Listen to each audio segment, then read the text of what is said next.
Hey guys, welcome to Project Geekology, and this week we're talking all about the Book of Boba Fett, the new live-action Star Wars series on Disney+.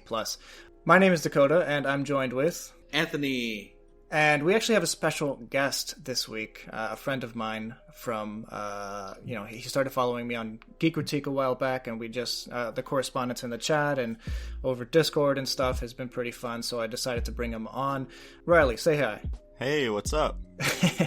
He's actually written a couple YouTube videos for me in the past. I'm thinking of one that's it was like a Nintendo. It was about Brawl, or not Brawl. It was It was about Smash Ultimate. It was yes. a bit of a weird experiment. Yeah, so that was the first video that you wrote for me, and then you've given me tips on other like gaming stuff for future videos in that vein since, because I don't usually cover video game stuff, but that was a fun experiment. And today is going to be an experiment as well, because this is our first time bringing on a third guest or a third party onto the show outside of like Jen, my wife.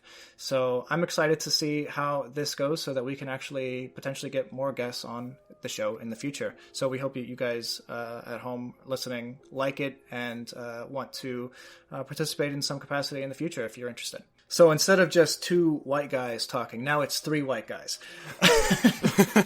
Anyway. What an original podcast idea! Yes, there are no podcasts out there with three white guys. That's unheard of. Riley, I'm gonna bring it over to you. What have you been up to recently in like the geek realm? I've been playing a lot of games. I've been watching a lot of stuff. As far as games, I've been playing Stardew Valley with some of my friends. It's like a farming sim kind of. Yeah, it's like a Harvest Moon indie game. Yeah, it's got a little bit of farming, a little bit of combat. Just tiny RPG elements. It's been around for a couple years, right? Yeah, it's been around since like I want to say 2014, 2015, yeah. But it's super fun as a multiplayer experience if you have like 2 or 3 friends. Yeah, nice. Yeah. If you like Animal Crossing, Harvest Moon, that's definitely a game in those people like something that they would love. Yeah, I love Animal Crossing. Animal Crossing just never had enough ambition for me. Like, it felt like a lot of fluff and a lot of doing nothing. And, like, the design aspects are pretty cool, but, like, you do a lot of nothing to get there, it feels like to me. So and a lot of waiting. There's a lot of waiting involved with that. Yeah. Animal Crossing. Yeah, there is. Yeah. As far as, like, movies and stuff goes lately, coincidentally, I've been rewatching all of the Star Wars movies. Nice. Because my fiance has never seen any of the Star Wars movies. I saw your tweets. You have a thread of tweets, at least as far as the original trilogy goes. I don't know if you've gotten any past that, but I have been laughing at her commentary about all the individual things within the original trilogy, because from an outsider looking in, yeah, it's a goofy series, you know? But yeah, she's definitely helped me have a better perspective on like things like Han Solo and how like in today's day and age he doesn't exactly fare well in his like his dealings with toxic women. Masculinity. Sure. I get that. Yeah, I get that. But yeah, we just got through most of the prequels. We had to stop in the middle of Revenge of the Sith last week. But I believe tonight we're actually diving back into that and hopefully getting into the sequel trilogy. And it will end up being my first rewatch of The Rise of Skywalker. I've been going strong not watching it again because I have strong feelings about it. Yeah, I think I've only we haven't spoken...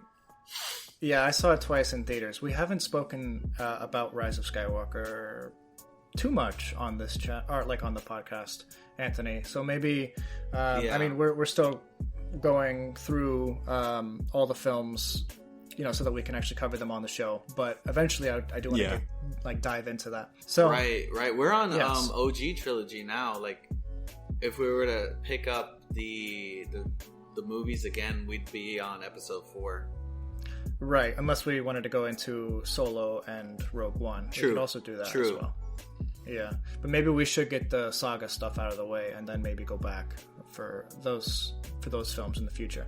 But Yeah, if you want to check out our discussions of episodes 1 through 3, we have them all in our backlog of episodes. We have a lot of fun with that. Especially, I think our Revenge of the Sith one was pretty good, because we broke down, like, in real time what Palpatine's ultimate plan was, and, like, how he was such a genius at, like, getting all of these steps in motion, like, all the way from, like, the Trade Federation blockade of Naboo to, you know, like, sending the Jedi and, like, onto all these missions and stuff to, like, get them away from the capital when he was trying to take over. It's nuts. Yeah, it's nuts. So that's cool, man. I mean, yeah, I've been realizing, like, Revenge of the Sith is just leaps and bounds over Phantom Menace and Attack of the Clones. Yes. Like, it's been 2 or 3 years probably since I watched the prequels, just because, like, I like to space out my watch throughs to, like, really appreciate it better. But Phantom Menace and Attack of the Clones were, like, a slog to get through, honestly. It's tough, you know. I feel like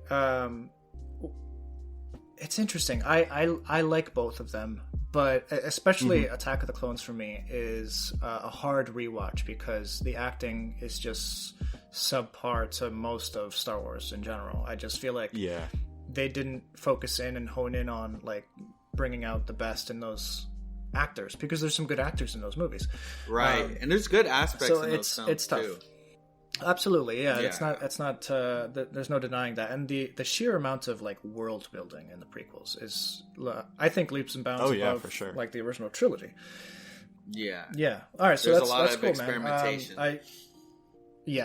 Well, I think Attack of the Clones was the first film shot digitally, so they were more focused on that aspect of it, like, just pushing the tech forward, and they kind of, like, left the actual directorial stamp behind a little bit. But we'll leave a link to Riley's Twitter if you guys are interested in checking out his fiance's thoughts on the Star Wars saga. You been up to anything else besides that, or? As far as watching shows other than the Book of Boba Fett, I have... This probably sounds really stupid, but I've been watching Seinfeld. No, it's not stupid. I've gotten into it for the first time right now. I'm only, like, 20 years late. I'm finding it a lot funnier than Friends, and a lot, like, there's more beats every second. There's more moments that hit, and there's just, like, less laugh track that's filler in it. And it really feels important. like... Yeah. It really feels like a predecessor to Arrested Development in a way, which is, like, my favorite comedy show, and how it handles, like, callbacks to funny inside jokes between episodes and stuff. It's just, it has some really interesting, unique writing to it in that regard. And even though, like, half the performances probably aren't amazing, I think Kramer is an incredible performance in it. Yes. And Costanza is as well. Yeah, Larry David's hilarious, man. Like, his writing. Yeah, Larry David's writing is great, but when it comes to those the core four cast in Seinfeld, it all came down to the chemistry between the characters.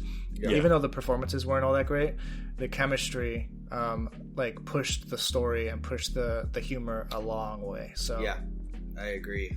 What really got me to want to actually watch Seinfeld was I took the dive into Curb Your Enthusiasm, and I thought it was absolutely hilarious, like, what they did in that show. And I was like, man, you know, like, I've seen Seinfeld, but, like, I never really actually got to sit down and watch it. And when I did, you know, once you get past the character development, it really, like, hits its, like, stride. Right. I've only seen a couple episodes of that, but I'm definitely going to be watching that when I'm done with Seinfeld for sure. Curb Your Enthusiasm is, like, a lot more meta in the sense that it's supposed to be like real world, and Larry David is playing himself as a Hollywood producer and writer, and just the crazy stuff that you would actually see in Hollywood, but maybe obviously it's you know, played up for entertainment and humor and stuff. But yeah, that's like Seinfeld unhinged. Yeah, it's all improvised too. Like, each episode has, like, it's like set up, but then everything in it is all improvised. That's what I really appreciate crazy about that show. Cool. Anthony, I'm going to throw it to you. What have you been up to since we recorded our last episode? Man, I feel like I've been up to a good bit in the nerdy front. I mean, obviously I've been watching Book of Boba Fett. I've been staying up with that. I've been playing video games, of course. I've been playing Pokemon Legends Arceus, and another game that just dropped. I mean, it's been out for a while in Korea, but it just came out in the Western hemisphere. It's called Lost Ark, it's an MMO. It kind of gives me a little bit of like Diablo vibes because it's an action RPG, and it's got like that top-down view look to it. But it's really cool. It's really fun. Pokemon Legends. Well, like that and like StarCraft were like the biggest things in Korea for like decades. So that's not hard to believe. Oh yeah. I know StarCraft was like huge. Pokemon Legends is really, really cool, man. I think this is like this is the Pokemon game that we wanted as kids. Mm-hmm. Just the third person view.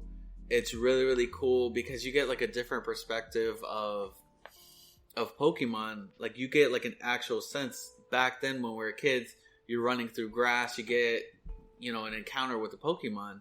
But like in this game, Pokemon actually like attack you. Like not just your Pokemon, they'll like start slinging attacks at you until you like either run away or you throw your Pokemon to fight. But like, I mean, they will like start attacking you. Like I'm just standing there and a Ghastly will just start popping off attacks on me.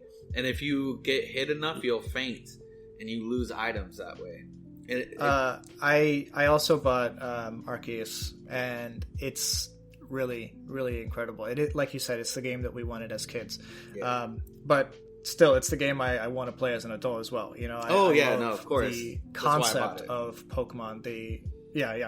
I love the concept of Pokemon about like collecting and trying to find rarer versions of Pokemon, like shinies or higher IVs and stuff. I don't think there's like high IVs in Arceus because I think that you can upgrade your Pokemon's EVs. I think that's what they use. You Arceus. get these dusts that you can like individually like level up each stat, which I thought was interesting. I was like, man, this is that's very like RPG. Yeah, I've been enjoying it. I haven't gotten into Arceus yet. I really want to. Like, I've heard only good things about the mechanics and stuff. But I think what kind of turned me away from it a little bit is seeing in the reviews, like, what the world looks like and how it seems to look pretty bland in most areas. Which I feel like is kind of a stupid thing to get caught up on when apparently the mechanics are, like, the best they've ever been. I'll probably get into it here at some point soon. I can see that. I can see where they're coming at with that because, I mean, some of the areas do get pretty bland, and a big complaint are the graphics, which in a way I can kind of see, but like I really overlook them because they don't bother me that much.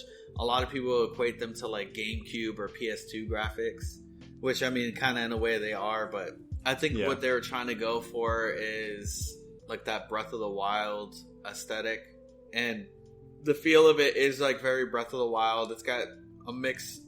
I mean, Breath of the Wild's been like the template for so many different games now, and it's no different for this. But it's been really fun. Like I've been really, really enjoying Arceus. There's a lot of stuff that I overlook, maybe because I'm biased and I've liked Pokemon since I was a kid. It's a good game, and I think you'd probably enjoy it. Yeah, I'll probably get into it pretty soon. I'm excited to get into that, and I've seen a lot of the like videos on Twitter of like people sending out like, I don't know, an Eevee against like a Rapidash, and the Rapidash just obliterating it. Or like a Piplup against a Snorlax, and it like uses a Hyper Beam. Something that they're doing in this game that's actually like kind of cool is that there are like, I forget the name of the type of Pokemon, but it's like super strong versions of those Pokemon that just appear in the alphas. Like alpha Pokemon that are 20 or 30 levels above the rest of the area's level, and you basically it's a pain to try and catch them and or like kill them. But it's just part of the fun, I think. There's also region specific looking Pokemon. There's like Hisuian. I don't remember. I don't know how to say the region name. But like there's like, because it's like Hisuian. Right. And so like there's versions of Pokemon that are only in that region that they look different. Like it's regular Pokemon that we've known for years, but they look different and they're only specific to that region. Well, Voltorb is coming to mind as someone that, or a Pokemon that looks different in this region, and actually it started showing up in Pokemon Go a couple weeks back as like a Hisuian variant. So that's pretty cool. So I'm really enjoying that game. Yeah, definitely. Other than that, I've been catching up on a lot of anime. Also, I watched through Dr. Stone, which, dude, it's really cool. Dr. Stone is awesome. Yeah, I don't know if you've heard. Have you heard? I want to. Yeah, I've heard of it. I want to get into it actually. It's really cool. It's like scientific. They use like real science to build these devices, and essentially like the Stone Age. Like, I mean, he's building, cell phones and cars and all that stuff. Like, but like, it's not like, a car that you're gonna see outside now. It's like, a very rough looking version of it because that's the supplies that he has. But it's really, really cool, and I think you'd enjoy it. Nice. I've never heard of it. Yeah, it's really, really cool. But yeah, no, so I've been just gaming and watching our show of Topic and watching some anime. How about you, Dakota? I feel like I've been rambling on for a little bit. What have you been up to? We'll be back after a quick break. I hate talking. Do you love talking about any topic and are never frustrated during conversations? Then I Hate Talking is not a podcast for you. But if there are topics that you avoid, then listen to I Hate Talking. Do you know the definition of every word others use? I Hate Talking is not a podcast for you. But if you are curious about the definition and historical usage of words, then listen to I Hate Talking. Do you know about current events and other random topics? Then I Hate Talking is not a podcast for you. But if you enjoy conversations on a variety of topics, then listen to I Hate Talking. Listen to I Hate Talking wherever you get your podcasts. Episodes drop every Thursday. Listen, like, and follow I Hate Talking today. I have been up to a couple things. Obviously, I have moved to a new apartment. Anthony, you can tell the difference between my background now and the background that I had a couple weeks ago when we recorded last. I have officially moved into a new apartment, and I'm enjoying it. Life is pretty good. That's awesome. Yeah, I'm a lot more close to work, which is huge for me. So I'm excited about that. Well, I'm not just excited, but I'm like enjoying that. Being able to sleep in a little bit, getting home earlier. It's a huge quality of life improvement. So that's cool. Been fun. I'm really close to a comic book store, so I've been spending unnecessary money on that. That's nice. But it is what it is. It is what it is. And like 2 weeks ago, Jen and I went to Walt Disney World.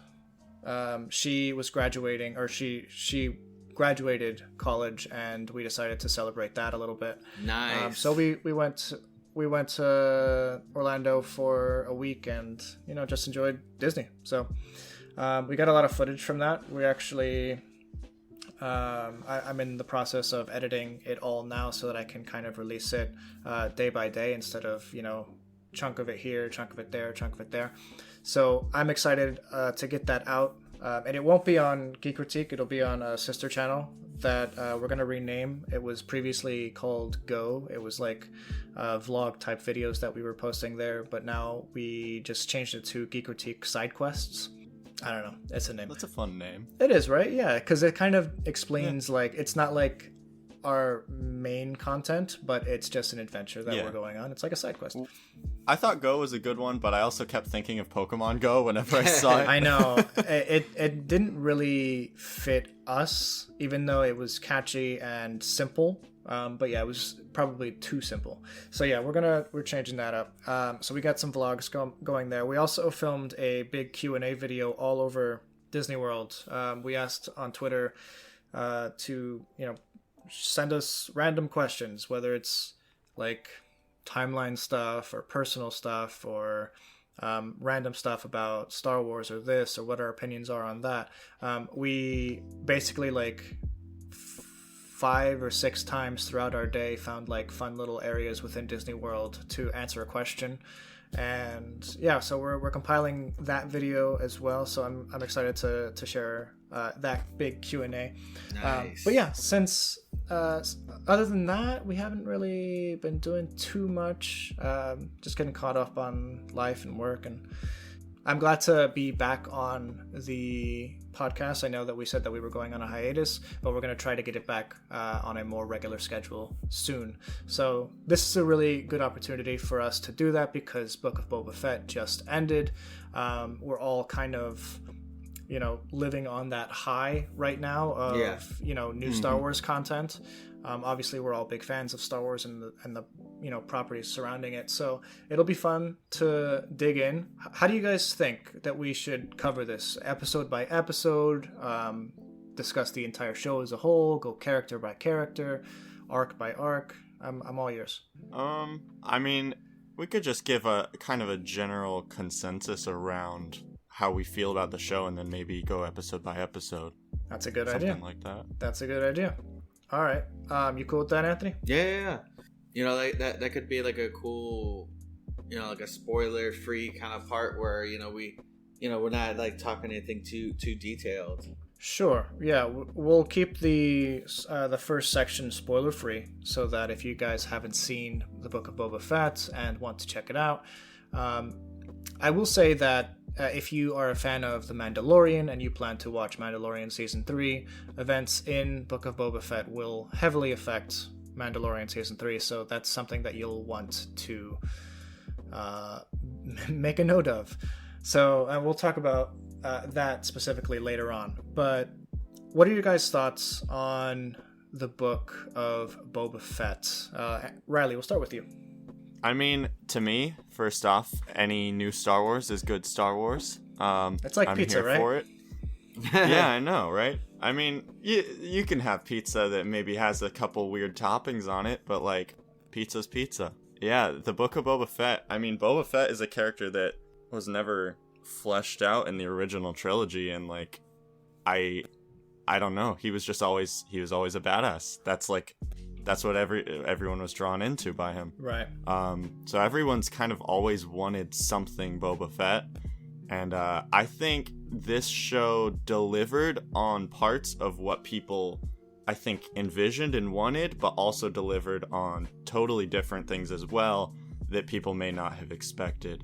But it just I think it nailed the vibe overall, especially for the first half of the season, especially as we'll talk about more.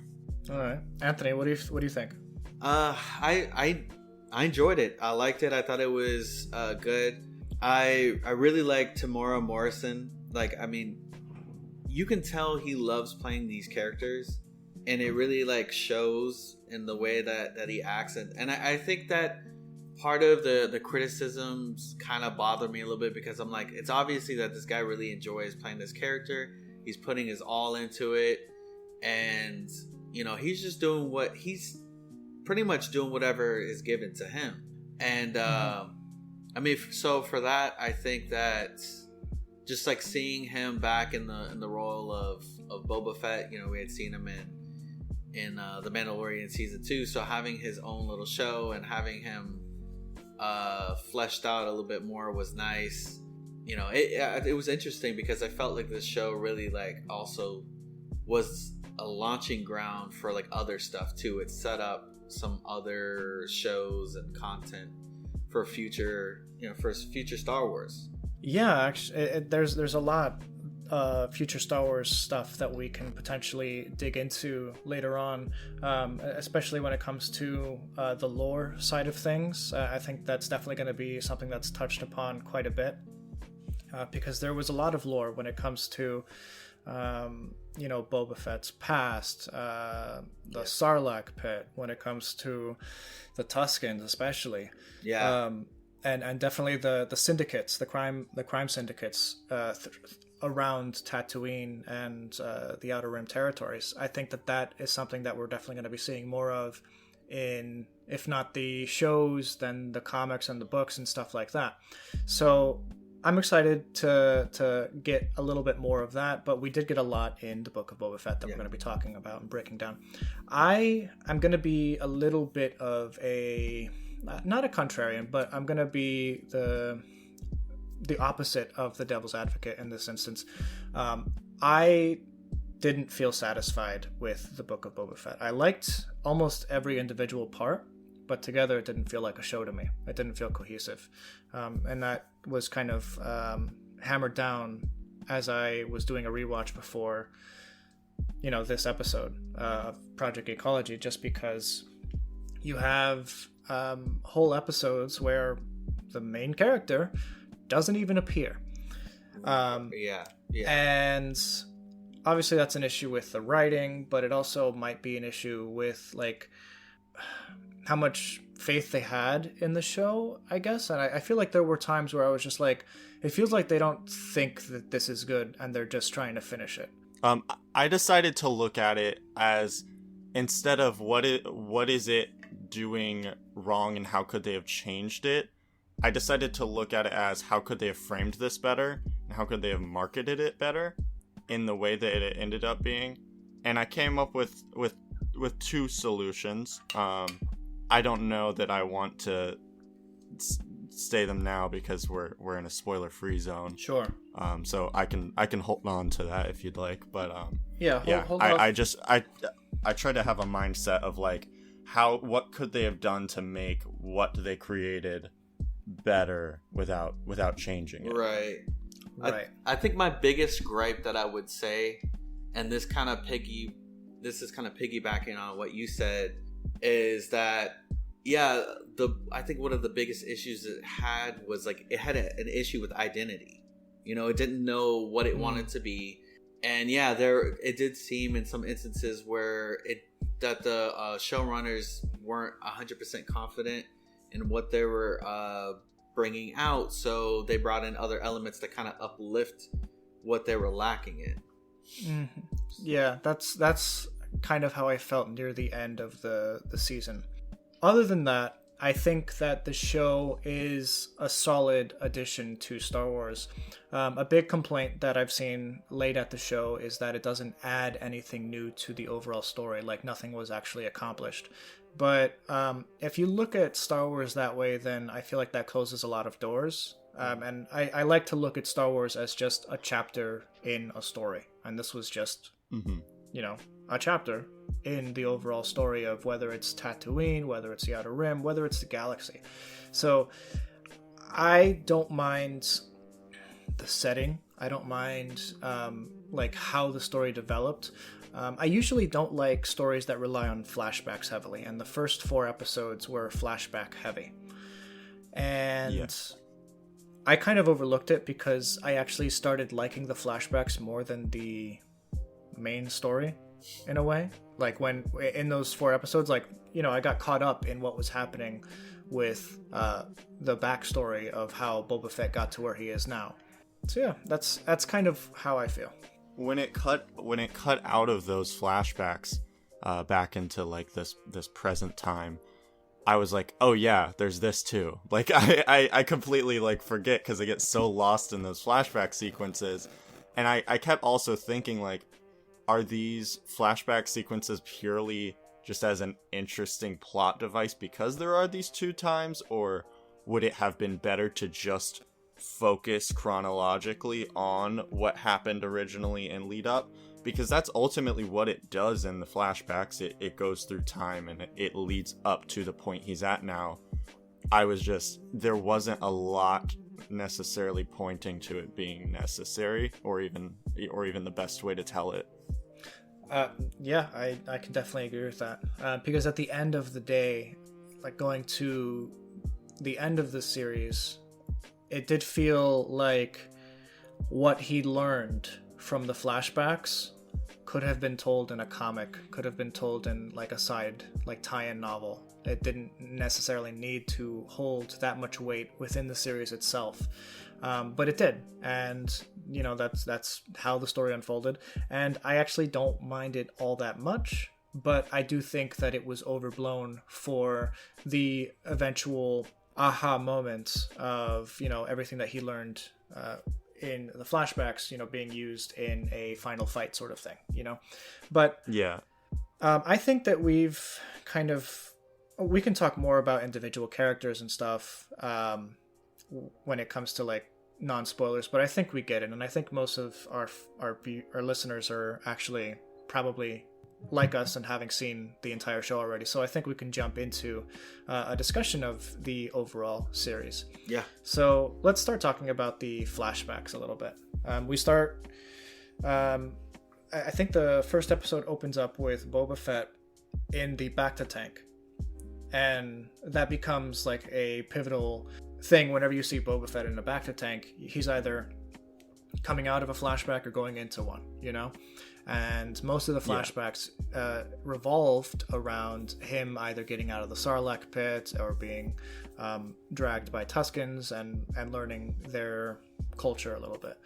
What are your guys' thoughts on how the lore of the Tuskens has evolved over time, and how this show, you know, made it happen? I thought it was good. Like, I thought it was really cool that we got more of an insight of Tuskens, because for the longest time we thought that they were just these, you know, savage beings. The Mandalorian kind of showed a little bit that they are, you know, sentient. You know, they can communicate with people outside of, you know, their tribes, and the fact that there's different tribes, so maybe each tribe acts a certain way. Some may be a little bit more civilized, some may be a little bit more savage. So with that thought and, you know, that reality, it was really cool seeing more into how they're a lot more complicated than we thought that they were. Mm-hmm.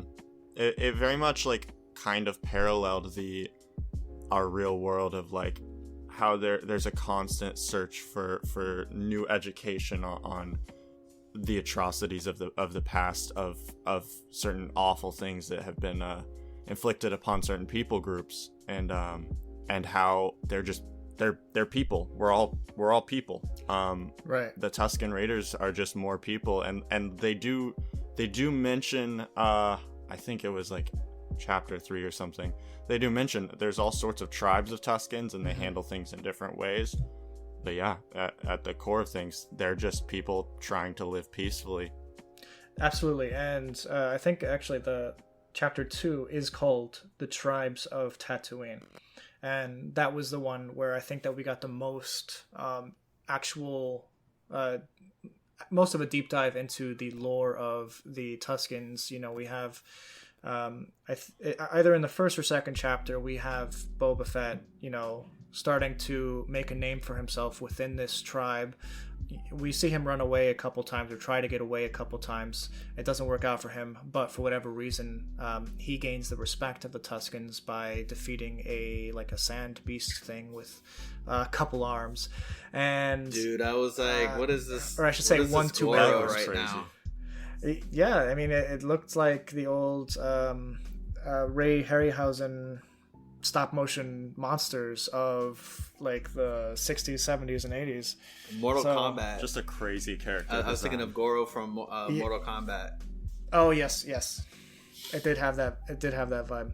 I was like, dude, what is this? Yeah, so so I liked the Tusken side story a lot. Like, I think that may be one of the strongest points for me in this series, is how he learned something new.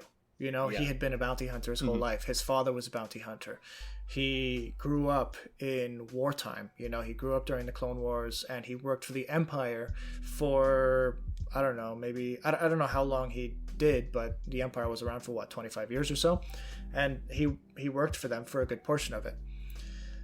So actually seeing how his trials in the Sarlacc pit, and then learning how to adapt to the desert with the Tuscans, and him getting that respect for their culture, I think was a really strong point for the show. And I'm really pleased that they decided to go that route, because I think it added so much.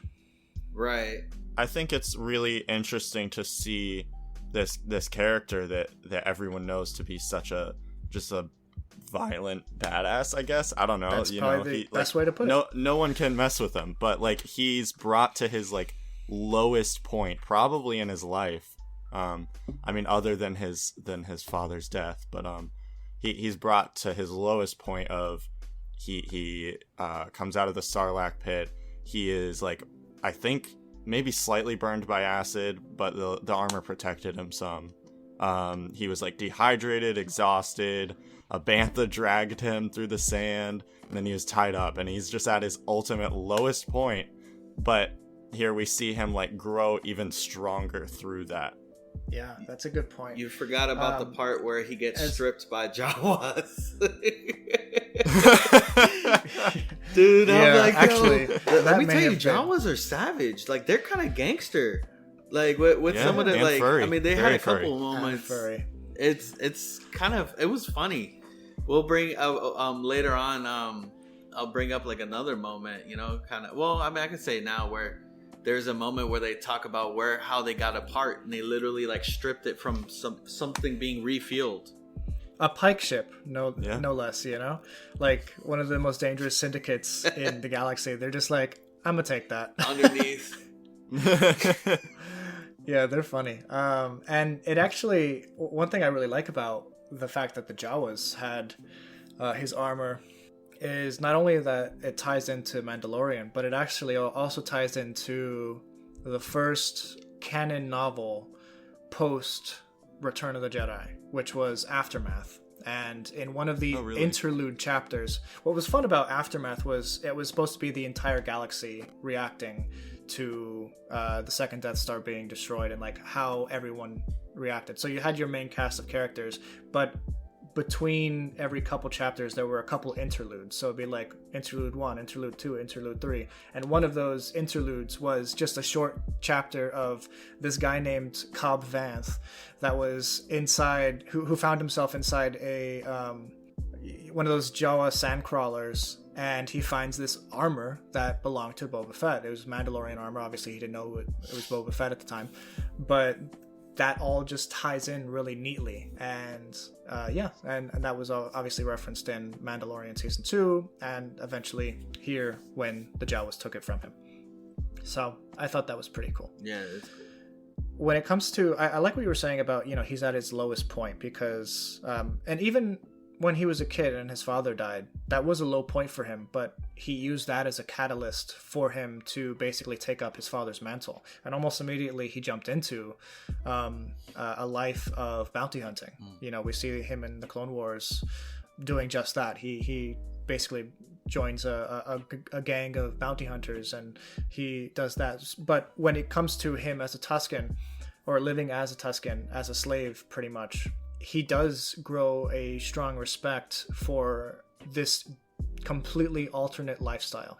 He's always lived a certain way, but seeing the humility of these individuals and the resiliency of their lifestyle and their deep, connection to their culture, I think that really pushed him to want to change from who he was to who he now is. And I think that was a big problem with people in general. I think a lot of people wanted to see just, constant badassery. Yeah. I think that they wanted someone who was a gunslinging guy who didn't care about getting into trouble, didn't care about getting into fights, which is how everyone's kind of like made themselves think about this character for 30, 40 years at this point, because he really wasn't that. I mean, he was a tough guy in the original trilogy, but there wasn't much more to that character beyond that. So anything else was either injected via legends or via, fan hopes and dreams. I think a lot of that badassery has been kind of shifted over by Disney onto Din Djarin. I think they've kind of tried to take that and put it on him a lot. And obviously he has his own emotional arcs outside of that, but like I think they've really tried to put that shroud of mystery onto him. And I think that was part of why people were taken aback by the series, because The Mandalorian is pretty much what people wanted from a Boba Fett type character, you know? Maybe not the whole Grogu arc and everything, but like what he was doing as a bounty hunter. And that whole arc, I think a lot of people envisioned something more akin to that for Boba Fett. So when Boba Fett has something totally different, you know, he's trying to start up a family, he's trying to be the daimyo of Tatooine. It's weird, but I'm kind of all for it. I think that each of those choices was unique, and he was able to get to where he is at the end of the show naturally in terms of where this character's going, you know? No, I agree. It would have kind of felt like really cut and paste if we had the same type of character in this show, because it would have been like, okay, well, we know that Boba Fett's like that, but it's almost like we're watching The Mandalorian, but it's Boba Fett instead, you know? So they did need to make it's The Mandalorian, character... but he can take off his mask or his helmet. And it's good though, because like I really do enjoy that, you know, like you said, that this is a different type of Boba Fett. He learned a lot through the Tusken Raiders, and it was more than just, you know, how to survive and, you know, their way of life, but really humility. And, you know, bounty hunting isn't the life that he wants to live anymore. He wants to live something more. I wasn't convinced of him wanting to be a crime boss. I think he just wanted to be somebody to like kind of control the area, but like in a peaceful kind of way. Like he wanted to be a ruler, but not with an iron fist. Yeah, he wanted to protect people. Yeah, he wanted to help. Yeah, the reason I say like a crime lord, because in the first episode, I think everyone's everyone's giving him like treasures and stuff, and he says something along the lines of like, wait, I'm the crime lord here, or I'm the crime boss in this area. So I'm just repeating. Oh yeah, no. No, I'm saying like that's how the show wanted him to be, but like I wasn't sold on that idea, you know? Oh, I see what you're saying. You think that he was just kind of like fronting to like take over that position and then use that power better? Yeah, than right. Jabba or Bib Fortuna? Yeah, essentially. Because I mean, like, let's be real. Like, okay, he called himself a crime boss, but what crime was he really committing? Except for like, you know, like he was just like, he went to that cantina. He was like, hey, you know, I'm the one that's in charge, and you know, I'll make it so. I mean, maybe he took money, but I feel like if the people said, hey, look, we really don't have money to give you, he'd be like, you're good. Like he wouldn't attack him. I agree. Yeah, Boba Fett's a changed guy now. He really is, man. Thanks to the Tuskens. His time with the Tuskens, really changed him. I love the atmosphere of that place though. The sanctuary, Garsa Fwip's sanctuary. I agree with you. I think that was a really fun cantina. Obviously, I liked seeing Max Rebo, the blue elephant dude on the piano.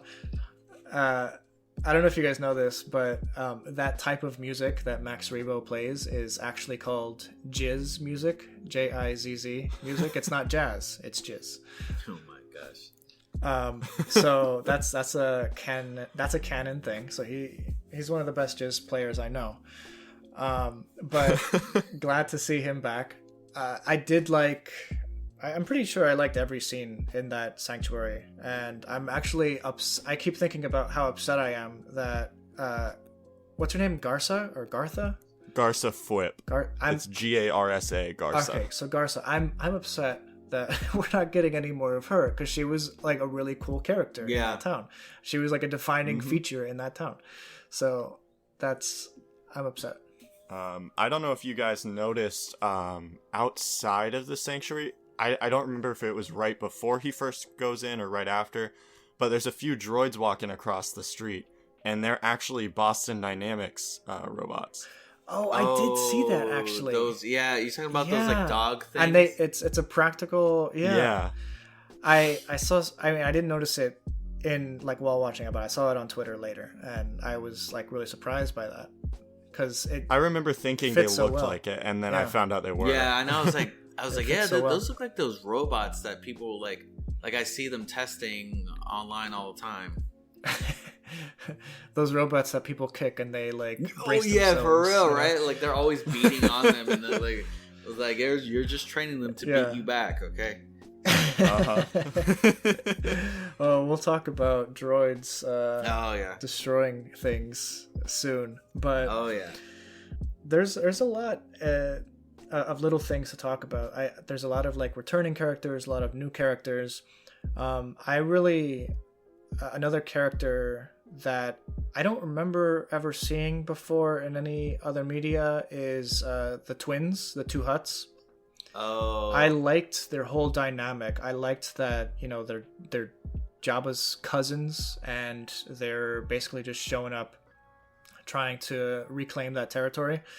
I loved that whole side of things, and I think that their dynamic was like felt really natural for Tatooine.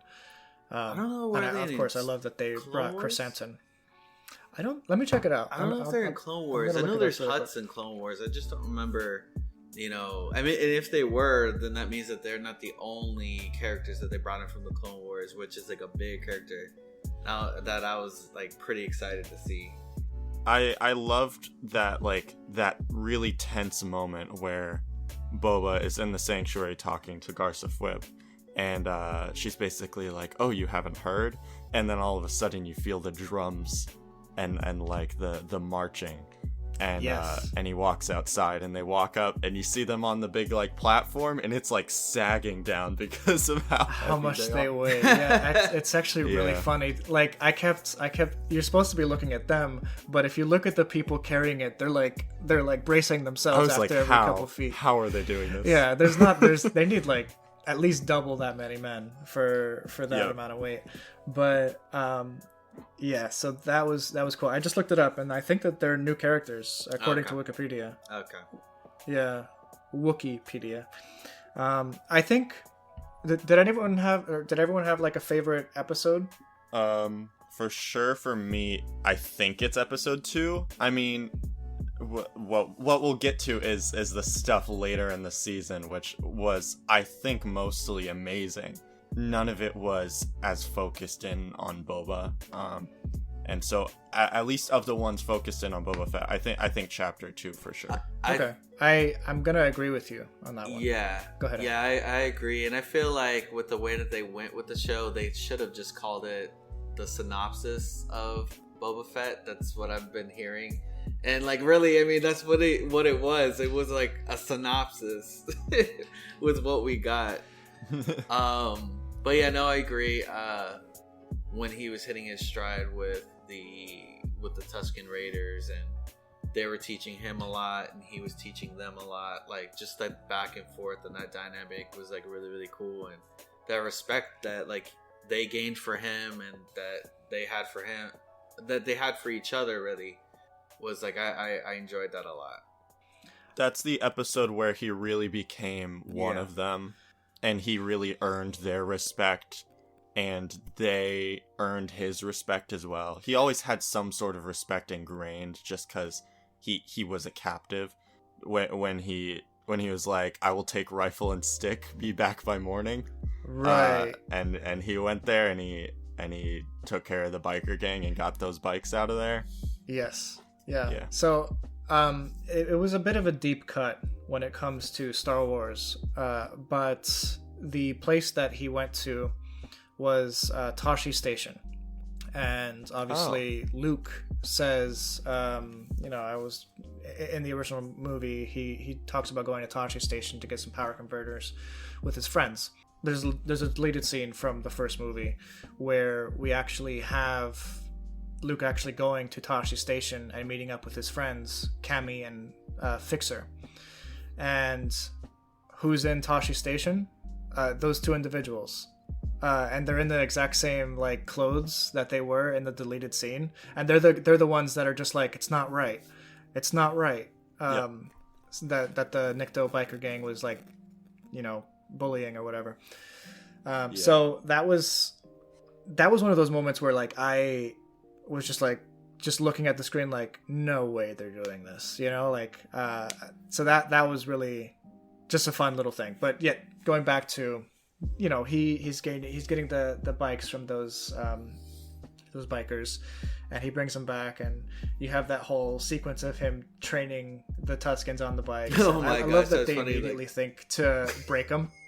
Oh yeah, when he's like trying to teach him, and he's like, oh my gosh, yeah, that was like hilarious. And then like when they're like actually trying to do it, they're just like, and he goes backwards, and yeah. There's a lot of funny stuff in that little montage, that little Rocky training montage, but I do really love the train sequence in that episode where they take down the Pike train. That it's such a weird thing. Like, are they just going out for sport and trying to take down Tuskens? Because like they immediately like lower the windows and start like shooting random things from the train. Believe it or not, that's probably like what they're doing. They're like, oh, we're passing through the lands, and the Tuskens are probably taking shots at them. So they're like, oh, they're probably like doing it for sport. I could see that like very well being a thing. Like, oh, like how many Tuskens can I take down today? At the same time, I feel like maybe there was an instance where that train came too close and the Tuskens had to shoot first to defend themselves. Or at the same time, maybe there's another tribe of Tuskens somewhere else that were maybe more of aggressors. Yeah, we don't know. Yeah, we really don't know about that. So that's, I guess, food for thought. But I do really like that whole episode. I think it was the director, Steph Green. I think that's her first directorial work on Star Wars, and I was really surprised by how well she was able to capture that. I also, in terms of like the other episodes, like 5 and 6, I think that Bryce Dallas Howard's Chapter 5 was my favorite of those two. Oh man, like she's done that's the Return of the Mandalorian. Yeah, she's been killing it. Like especially when it comes to Mandalorian and stuff like that. I think that she has such an eye for cool Western stuff, but like in a sci-fi setting, and we really got that on display in Chapter 5, which I guess we'll talk about in a little bit. I think the weakest link director-wise is probably Robert Rodriguez. He did chapters 1, 3, and 7. He had the biggest he was the only returning director for more than one episode in this, and I think Chapter 3 for me is probably the low point of the show. But what do you guys think in terms of low points? Low points. I mean, I don't know. I think the low point for me was just the fact that we had to veer away from the Boba Fett storyline. I don't know that there was one low point that was specifically a lot lower. I think it was all mostly good. But honestly, just veering away from that Boba Fett storyline in Chapter 5 and 6. No, that's a good answer. I felt the same way. Like when we were watching 5 and 6, I'm like, this is awesome. This is Star Wars, like through and through. But it's not Book of Boba Fett. Yeah, it didn't feel like the rest of the show, and that's where like the show really took a hit for me. And like on Twitter I like listed like or I ranked the different TV series that have been around the Star Wars brand over the past like 10 years or so, and Book of Boba Fett came in last for me just because of that. I feel like the Book of Boba Fett, and we said this before, it brought a lot to the table, but what it did to like enhance other spots of the Star Wars universe is what made it what like hit the show, like how the show like pretty much took one for the team to like enhance other parts of the universe, like other like shows essentially. That's an interesting way to look at it. I like where your head's at with that, because essentially what we got was Mandalorian 2.5 and Star Wars Episode 6.5. So, I like that. I guess I'll go ahead and suggest here what I was saying earlier about like how it maybe could have been marketed better. Tell me. Yeah. Number one, I would say if they want to leave it the exact same, title it different. Call it The Mandalorian Book of Boba Fett, or something along those lines. But it still says it's part of The Mandalorian, but it's not season 3, and it's going to have a greater focus on Boba Fett. And then I would say the other one would be take Chapter 5 out of the show. They air Chapter 5 on its own at some point before it, if they had aired that around Christmas time when we've come to expect The Mandalorian, because that stands very well on its own. And then you get kind of that what was the ending of that episode? The ending of that episode, he goes back to Tatooine, and he is basically told by Fennec Shand that they need their help, basically. Yeah, and it works as a good jumping off point of like, okay, you'll see him again soon when the Book of Boba Fett comes out in a few weeks. I like that. Yeah, I was like, I could see that. Like, it'd be like the Mandalorian will be returning in the Book of Boba Fett.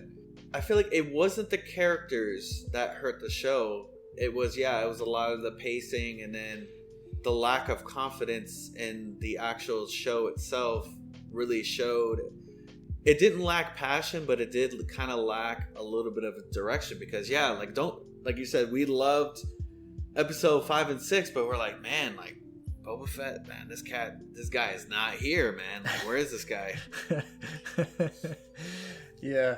I liked what you said earlier, Anthony, that it was suffering from like an identity crisis or identity issues. It did.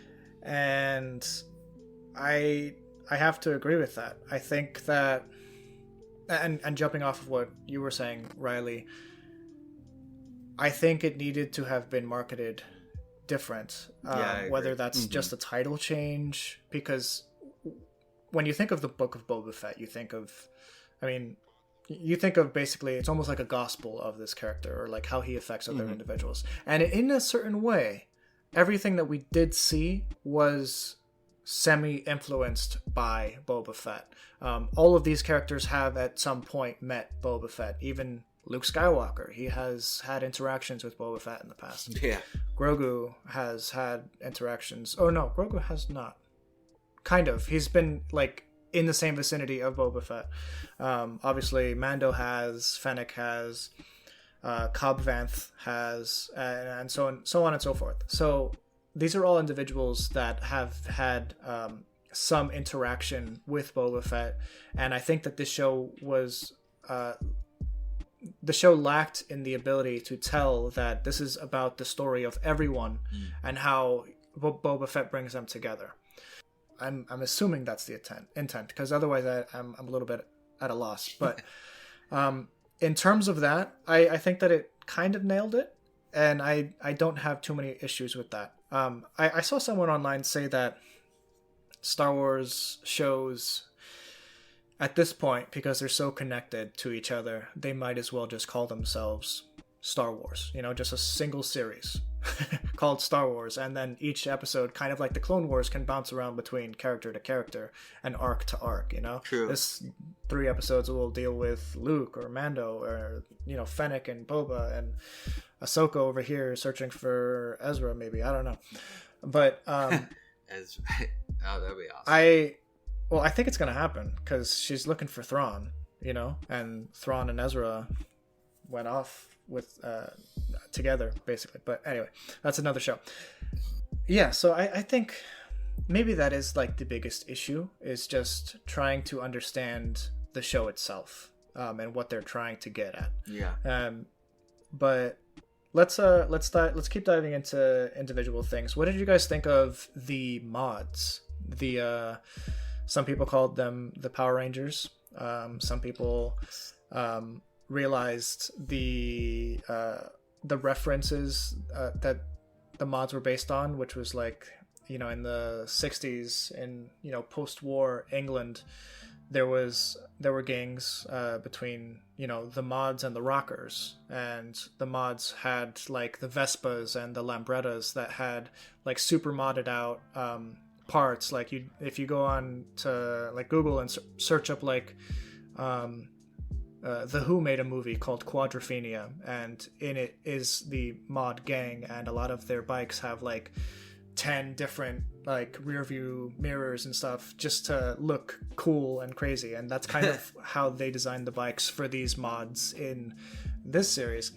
And I was thinking about them, and this is also post-war. We had the Galactic Civil War, which is the battle between the rebels and the Empire, which has been recently won, and these are the individuals who are growing up in a post-war world. They're young, they're impoverished, and they're trying to make a name for themselves.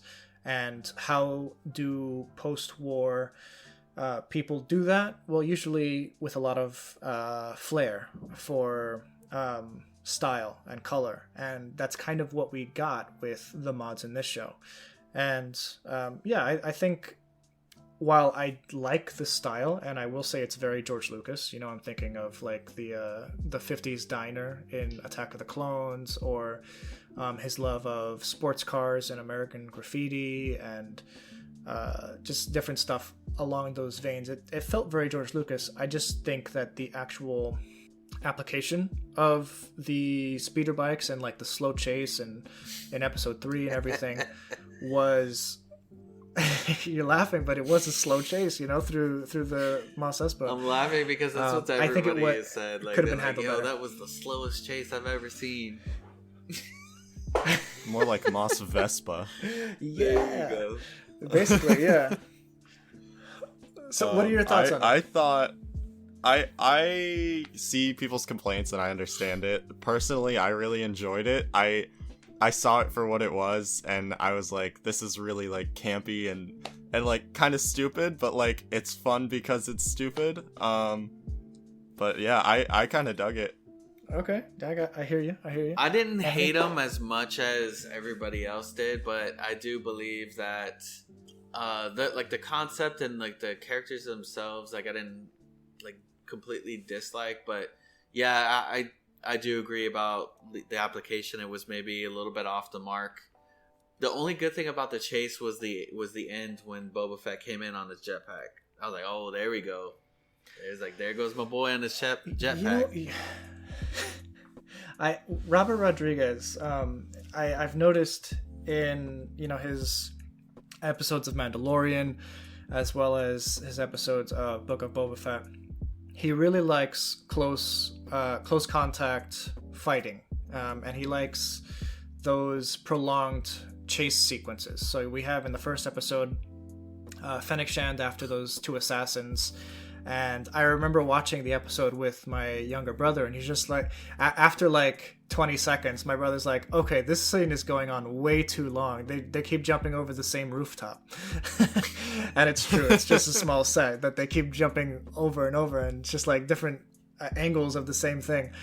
And then again in episode 3, it's like a minute long chase sequence that isn't that exciting, but it's still like, all right, let's see what happens. And then the Twilight guy like hits the fruit stand, and a bunch of Meluruns like swamp him.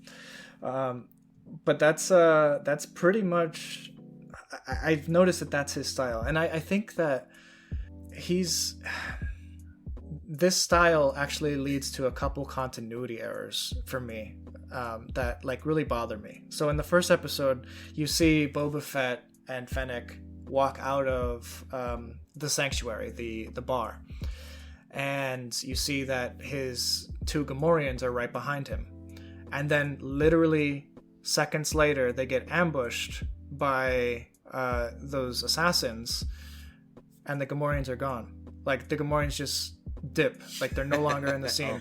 And then they show up like 30 seconds later after they've been like brought to their knees basically as like some like saving grace. And then you have other stuff like in the last episode, this one killed me. This just like what was the director thinking in this instance? I don't know.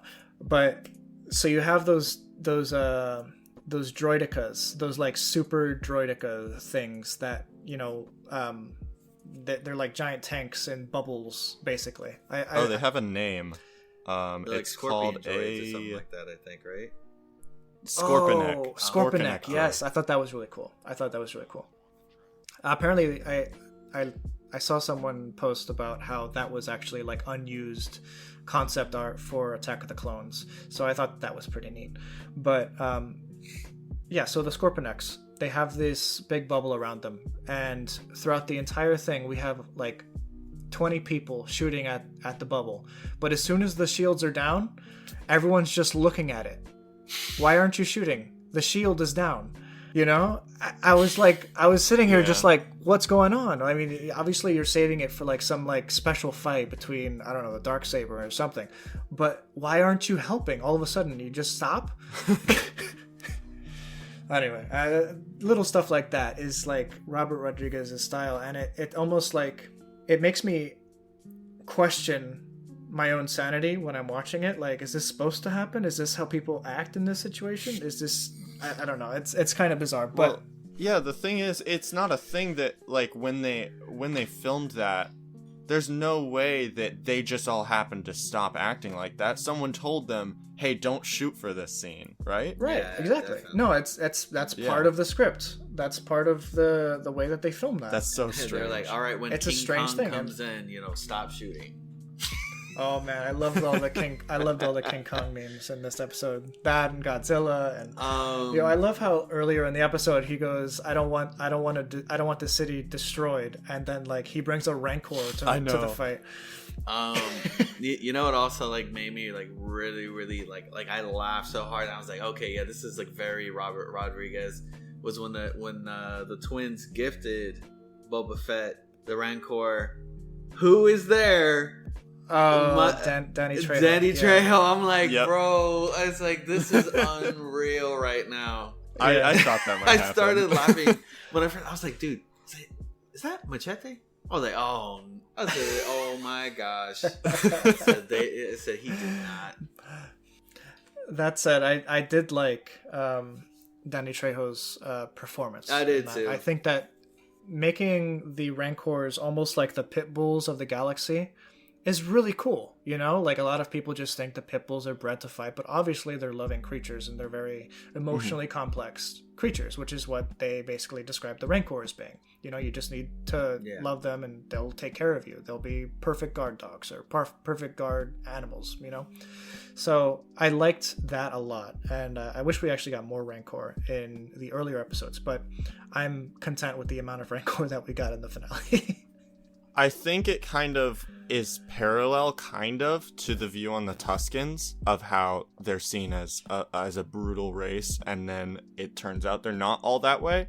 Yeah. And the same happens with the Rancor. And I'd like to think that Boba Fett's view on the Rancor is kind of informed by his experience with another type of being that people looked down upon and were scared of, that were just misunderstood. Yeah, like he was more accepting. Absolutely. And right, but you know, even then, I think that with the Rancor, it's always kind of been laid into the groundwork within Star Wars that these are creatures worth caring about, because the moment that Luke brings the gate down on the Rancor, the trainer, I guess the owner of the Rancor, you know, came out crying for his pet. Yeah, and I always felt that.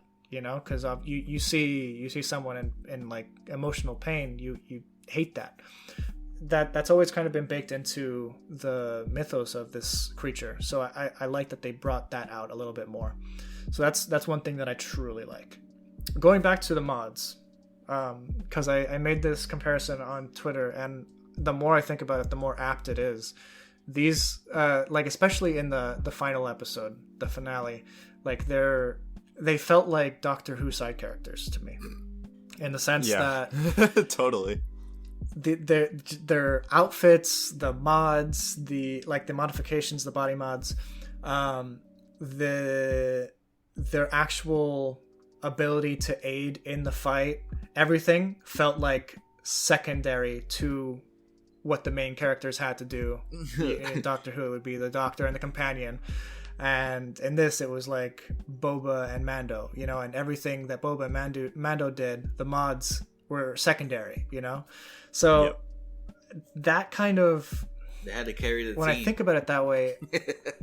Yeah, well, when I think about it that way, it's almost like I don't know that I necessarily should want to feel like these... or like characters are Doctor Who-esque or... that campy in Star Wars. Like, I don't feel like it fits the Star Wars, and I think that might be my biggest issue with how they were handled. You know, I feel like any Star Wars character can feel like a Star Wars character, even if they don't necessarily immediately fit into the picture. But yeah, that's a little thing that bothered me a little bit. You guys want to jump into chapters 5 and 6 so we can talk a little bit about how that side of things developed? I think before that we missed a couple little things. Go ahead. Like the lizard scene. Oh, yeah, in chapter when 2. The Tusken Raider gives the lizard as a gift to guide Boba, and he's like, I will let the lizard guide me. And then they spray the powder, and he jumps up his nose, and he goes, I think I swallowed it. Yeah, that scene gets me every time I see it, because you have no idea, like, Boba has no idea what this little lizard's gonna do or how it's going to help him. But he clearly feels like he did something wrong when it went into his nose, because he's like, I think I swallowed it. But that whole scene was like super trippy, and I was a little bit confused because it felt like there was supposed to be some sort of emotional buildup or emotional weight into it, showing the flashbacks of there's the flashbacks of him in the Sarlacc pit. And like climbing out, and I think there was kind of that represented, and he was gaining his strength again. But yeah, there's a flashback there for like I think the third time, maybe second or third time, where it's him looking at him as a boy looking out the window on Kamino as Jango flies away in the Slave One. That is interesting. I never really got the buildup of that. Because they showed that a couple times, that whole sequence of Jango leaving as he's, you know, a young boy on Kamino. And I wish they would have gone there, you know? I wish they would have shown a little bit more of that. And actually, that would have been a good instance, you know? The whole dream sequence of him, like, going through the desert. You did get that vibe that the dunes were almost wave-like. And they could have very easily... like made some parallel to his youth on Kamino and like learning something about what his father did for work or something, I don't know, and you know, trying to find a way to like make that work with what the tree and how he got the stick that he needed for his staff and stuff. I don't know, I think you're onto something there. I did notice in that scene that it's like there's like a bigger tree, that's the one he walked to, but there's a little smaller tree next to it too, and they're both like completely barren, no leaves. And I thought that was supposed to represent something, but again, there was just no clear answer really. And then you see like a bunch of red eyes behind the branches, and I was wondering what that was, but then when I saw the concept art in the credits, it showed it a little bit differently, where there were actually Jawas, I believe, in the background surrounding around the trees, which is weird. They're just watching this tripped out guy grab a tree branch. Yeah. That's interesting. That's fascinating, actually. Yeah. I did like that because we saw the staff in The Mandalorian. I did like that staff is like his. Like he put in the work. Mm-hmm. He's the one that made that staff. It's his. I thought it was really cool that like it wasn't just given to him. Like he went on this journey to have it made. I thought it was really cool. Absolutely. I think that the entire concept of them almost equating the Tuskens to a Native American tribe, and the very similar, the hallucinogenic. The whole hallucinogenic awakening experience is, I mean, I've never personally experienced it, but how it's depicted in in film or otherwise is similar-ish to how Boba's experience played out. So I like that parallel. It made me think a little bit of that scene in Black Panther where he goes to the ancestral plane and there's a tree and there's the panther on the tree, and that link to his father who was also dead. It made me think of that a little bit, but like other than that, there wasn't really much of an in-universe like real emotional meaning behind it that was clear. I agree with you. I think, yeah, you're definitely onto something, and I think that hopefully they can build on that in the future at some point. I don't think that they relied so heavily on flashbacks in the first 4 episodes that I was expecting more of that from the finale when we finally got back to Boba Fett and learning how all of this ties in neatly, and we didn't really get that. But especially with that scene, as much as I liked it, like you said, there's no emotional resonance with his arc beyond the fact that this was necessary for him to grab the stick so that he can make the staff that basically made him one of the Tuskens. So I thought that was pretty cool. The other 2 things we kind of missed, the introduction to Mayor Mokshays and his, I think he's called his Major Domo, the Twi'lek. Yeah, we missed that a little bit. In the concept art for during the credits of Chapter 2, it's showing when Boba Fett enters like Mayor Mokshays' throne room. But the interesting part about that art is that it does not look like Boba Fett. It looks like Din Djarin. It is a Mandalorian in Mandalorian armor, not colored like Boba Fett. It's completely like very gray. He's missing a lot of things that Boba Fett has, like the rifle or the scope or the jetpack with the missile, and the tunic around the legs. So it looks very much like it's Din Djarin, which led me to believe like how much of this was maybe planned for Din Djarin in The Mandalorian Season 3 or something else. And they decided, we're going to make a show spinning off about Boba Fett. Let's maybe take this and alter it into that. So I have, I think that will actually lead pretty neatly into our discussion of chapters 5 and 6. But that is interesting. I didn't catch that. I wasn't looking too hard at the individual like concept art from the ends, from the credits. But I have to say that I think that that's one of the coolest things that they do in these shows is show how it came from concept to fruition and how that's changed over time. And I can totally buy the idea that some of these arcs, some of these episodes were originally written with another character in mind. Because while I don't think Din would ever want to be a daimyo of Tatooine or anything like that, I could totally see the whole like issues regarding Mayor Mokshays and his relationship to the crime syndicates to be part of the Mandalorian story arc. Maybe without Grogu in the picture or whatever. Which kind of takes us back to where Grogu's storyline is in this series. Because if we remember, the end of Season 2 of Mandalorian, we have Grogu finally meet up with Luke Skywalker and go off on his next chapter to become a Jedi. And obviously, this was kind of a bittersweet thing. We loved seeing Grogu travel with Din, but we understand that he has the Force, he has the ability to use the Force, and we want to see that grow. We want to see how, learning with Luke might affect that and stuff. So it's strange to me that the big plot point of the end of Season 2 of Mando was immediately reversed when they brought Grogu back in for Chapter 6 of this story. Chapter 6 and 7. Yeah. Because, people watching only The Mandalorian will Well, here's the thing. I'm sure Disney Plus is set up in a way where immediately after watching Mandalorian Season 2, it'll send you over to Book of Boba Fett. And then after Book of Boba Fett, it'll send you over to Mandalorian Season 3, once that comes out. But people only watching Mandalorian will immediately see Grogu leave, and then, starting Mandalorian Season 3, Grogu's back. But, huh?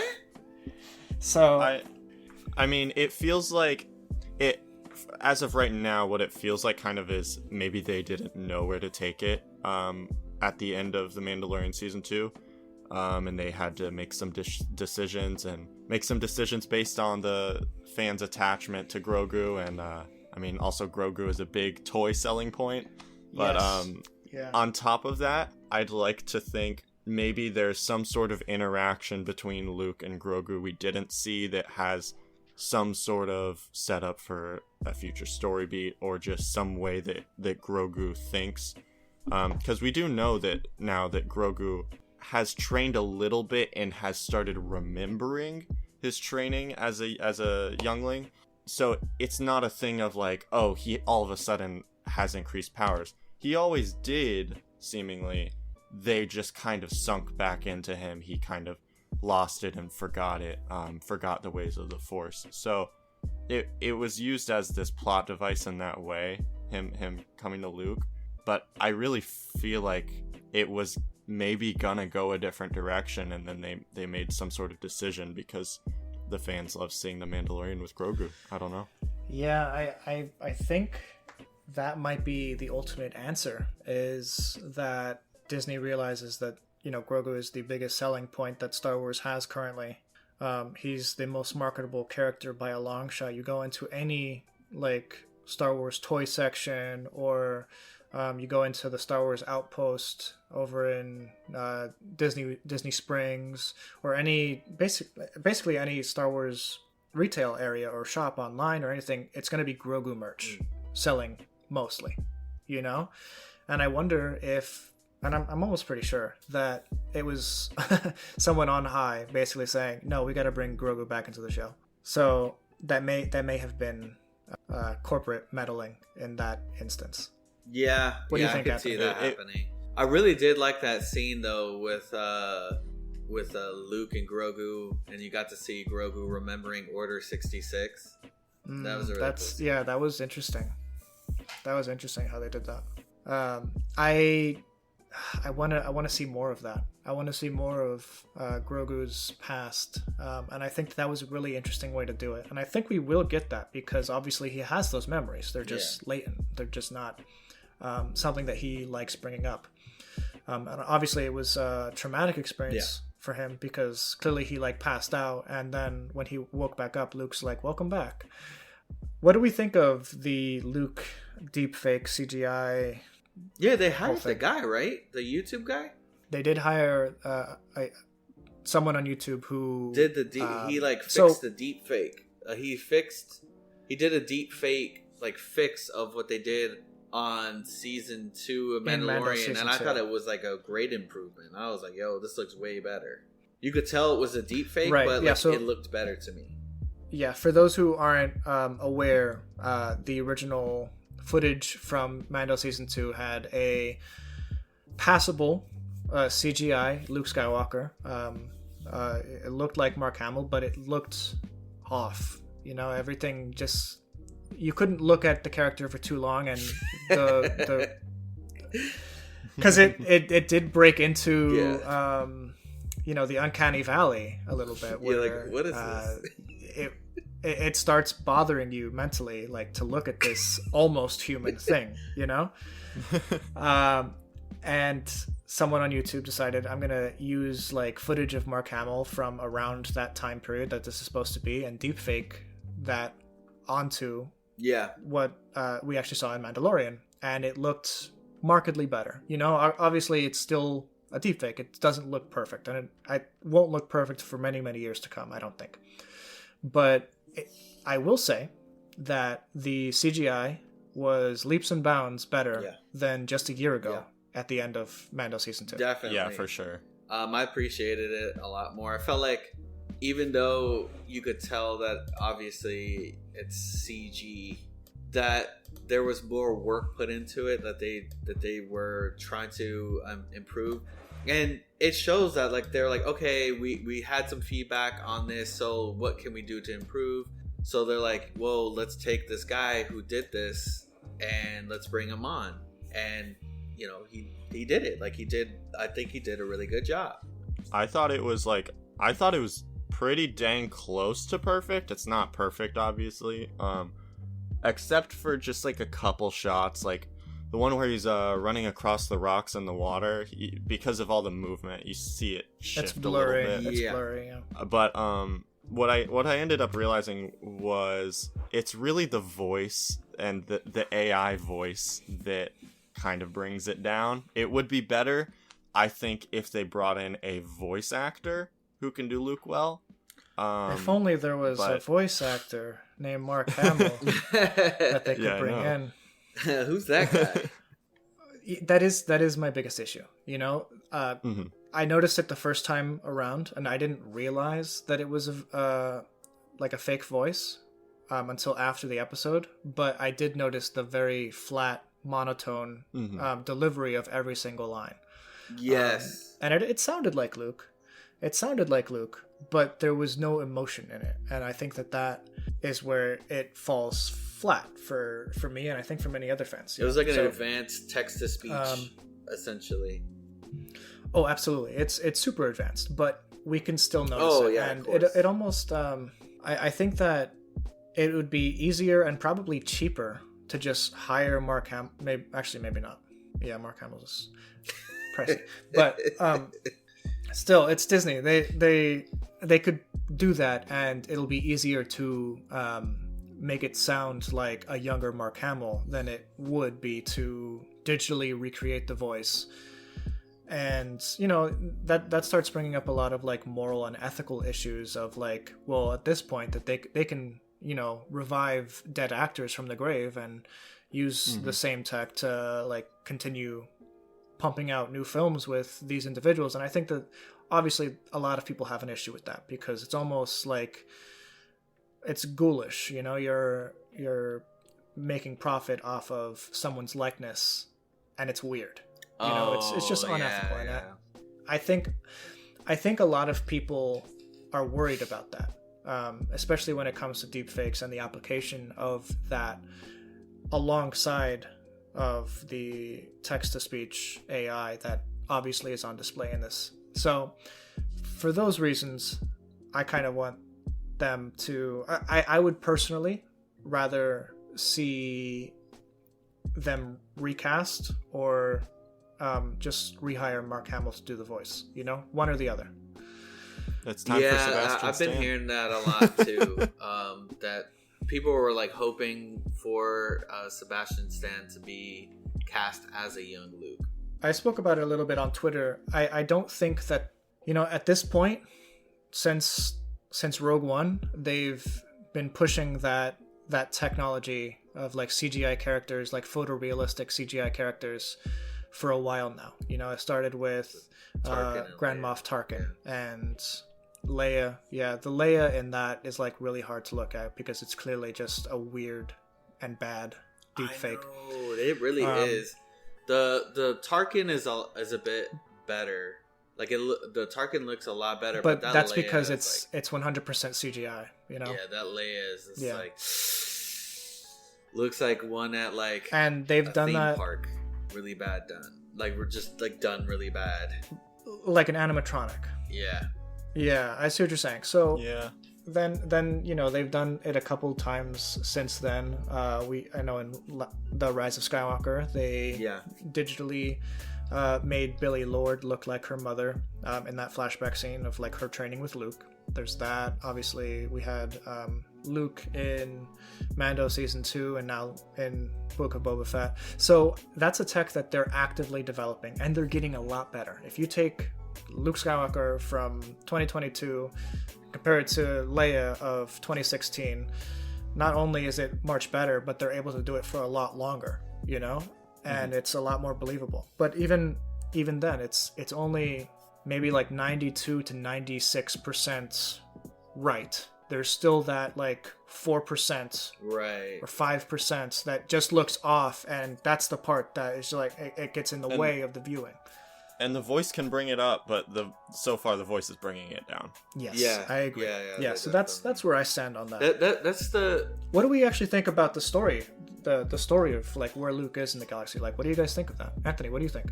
Oh, where he's essentially rebuilding. He's trying to train Grogu. Right. Like he's trying to bring on Grogu essentially as his first pupil, and he's building this like temple. Where is he? Like, did they name the planet that he was on? I don't remember. I know on the Star Wars website they made a post that did confirm that it's the same location as the temple shown in The Last Jedi, but I can't remember if they named the planet or not. The temple that they sure showed that was destroyed, right? Yeah. It's obviously not the same building because that does look a bit different and bigger in The Last Jedi, but I believe they said it is the same planet and probably the same planet. Okay, so it is the same planet, but we do not currently have the name of the planet. Oh, okay. I like those androids. So it's still a secret location. That was cool. I like those androids. I was like, wow. The first shot we see of the androids is really fun because it almost looks like someone's lifting up the rock with the Force, and that's immediately what your mind thinks, like, oh, someone's training over there, and then it's just an android. I was like shifting it into location, playing with my feelings, but that's cool. Oh, that totally did, yeah. And actually, it makes a lot of sense, like those type of droids being able to like just build different things with the whatever is available. I think that's a cool addition. I started dying when they were building a bench for Mando. I was like, he goes, is that a bench? Like, is that a bench? He's like, okay, but I'm looking for Luke and Grogu. He just shuts down. Yeah, I know. Oh yeah, dude. When I saw R2, when I saw his like little antenna, I was like, oh yes. I love R2, man, and there's something about that droid is just timeless, you know. I mean, for me, seeing Luke at this point, I mean, there's not a more exciting era of Star Wars that I want to see than this. I know a lot of people like you look forward to like High Republic stuff more. Some people want Old Republic back. Some people really like that like era where the Empire just begun. Mm-hmm. But like for me, I think this is really the era that I love a lot of. Just because I have so much nostalgia for the original trilogy, and I love Luke so much as a character, and I grew up reading some of the Legends books. I couldn't name a single thing from them, really. I don't remember them at all. Yeah. It's absolutely my favorite era of watching Luke start this academy. And it's cool that everyone has those like a different era to like call their favorite or what they want to see more of. I love the fact that we have so many different like eras in time that have a distinct feel. You have the Clone War era, which is just galactic war. It's more political. You have the Empire era and the Rebels fighting during the Galactic Civil War. And obviously you have the sequel stuff and the stuff before the prequels, like the High Republic. I'm pretty heavily invested in the High Republic right now, but I will say the period of time between episodes 6 and 7 is the period of time that is least developed within the canon currently. Yeah, and I'm really, really excited to see those stories play out over the next 10-20 years as Star Wars progresses. And it would be crazy, like, I get the complaints about the way they depict Luke with the CGI and stuff, and I understand that, but they would be crazy to not dive into that story in some medium, whether it's a show or whether it's a comic or whatever. I think they have to. There's so much intrigue there. Right. Yeah, I know that there's a new book coming out. There's a new book coming out in a month or two. And it's supposed to be a post Return of the Jedi Luke on an adventure with Lando Calrissian, which I'm really excited about. So nice. You'll see me tweet about that. But kind of piggybacking on what you were saying, that there's been a good bit of development between prequel and the OG, and then now we're starting to get a good bit of development even before the prequels. But yeah, like we haven't really explored, at least in Disney, in the Disney age of Star Wars, like after Return of the Jedi, or like, really like what just after, saves, a couple of books. This is really like what I'm looking forward to. I really do enjoy this era. We're obviously going to talk about, the sequel era, but really, like, honestly, like that side of Star Wars really doesn't excite me. But what we're getting in the after of episode 6, or the aftermath, it really does excite me. Even though that, book of Boba Fett, had some hits and misses, I still like was excited because we got an age of Star Wars that, we thought it was just over. Like, that was it. All right, so let's jump back an episode and actually talk about Chapter 5, because we talked about Chapter 6. Oh, but, before we leave Chapter 6, let's just talk about Ahsoka. Yeah. She has at some point met up with Luke Skywalker. We don't know if she knew Luke before her appearance in Mandalorian Season 2, but she did know that there was a Jedi out there looking for pupils, so that's something. But I did love the interactions, short and sweet as they were, between Ahsoka and Luke Skywalker, because obviously she is a friend of the family. I deeply enjoyed that line. Yeah. And I care for the character, as much as, or as little as she has been in like live action, her development over the course of 7 seasons of Clone Wars is massive. So Riley, I know that you haven't like dived into Clone Wars yet. Am I right in saying that? Yeah, no, I haven't watched Clone Wars. I watched like 2 episodes of Rebels, I believe, but I realized I need to watch Clone Wars first and then that. Right. I'm hoping to actually start diving into that this week, because I've realized how influential all of it is to all of these shows going forward, and how involved everything is. Yeah, what I appreciate is that the people behind Clone Wars, aside from George Lucas, are the ones who are basically heading the TV side of Star Wars now. So we're getting a lot of those connections between, cross-medium stuff, like the Pikes, like Ahsoka, like, I can't even remember, but, stuff like that. So I'm really pleased with the interconnectivity of it all. And yeah, what's interesting, and you mentioned it earlier, that episode 2 was a slog for you. I bet you that after you watch Clone Wars, or if you've watched a good portion of it, your appreciation for Attack of the Clones, and in turn, especially Revenge of the Sith, will grow so much, because there's so much story. I'm sure it will. There's so much story between those 2 movies that they, just fill in the blanks of, and it works so well. So I'm pleased with all of that. Did you finish it finally, by the way? Did you finally finish Clone Wars? Yeah. Oh yeah, I finished it a couple weeks ago, actually. Yeah, so I finished that. Fantastic that last season ending. The final season was great. Yeah. Those last 4 episodes is like a 4-episode arc that kind of parallels the events of Revenge of the Sith, but from Ahsoka's point of view. I know. Cinema. Even though it's not cinema, it's cinema.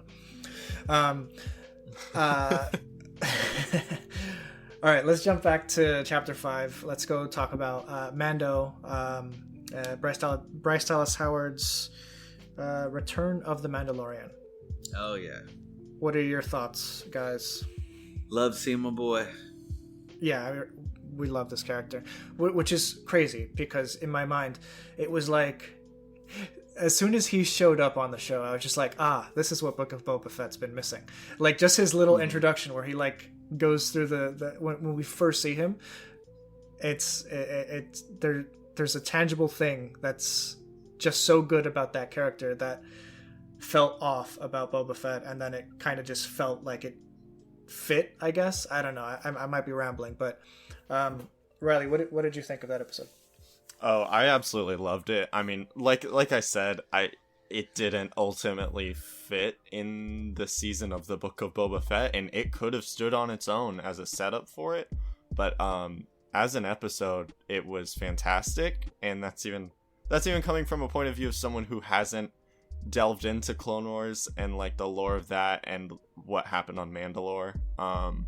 Because I don't have a full understanding of that, but it was a very entertaining episode. I remember the first time I watched that episode, I was thinking every 2 minutes, I was like, okay, Boba Fett's gonna come up now. Like, he'll be here any second. Like, they'll switch back to him. And after 15 minutes, I'm like, oh, this is a long prologue. And I get to the end, and I just felt kind of empty. Right. It's literally like 50 minutes of no Boba Fett. There's a Boba Fett reference at the end. You know, Fennec Shand, she name drops him. Yeah. It's good that he gets a name drop in his own show. Right. Going off of like what you're saying about what happens on Mandalore in the Clone Wars versus what we see in this show, there isn't a lot of overlap, believe it or not. A lot of the lore of the Mandalorians that we know of in the show The Mandalorian is relatively new. We're supposed to believe that this is a unique sect of Mandalorians that hasn't been introduced in the Clone Wars previously. So the whole attack on Mandalore, like the what was it, the Night of 1,000 Sorrows or something like that? Night of something Tears, I think, maybe. I don't know. Yeah.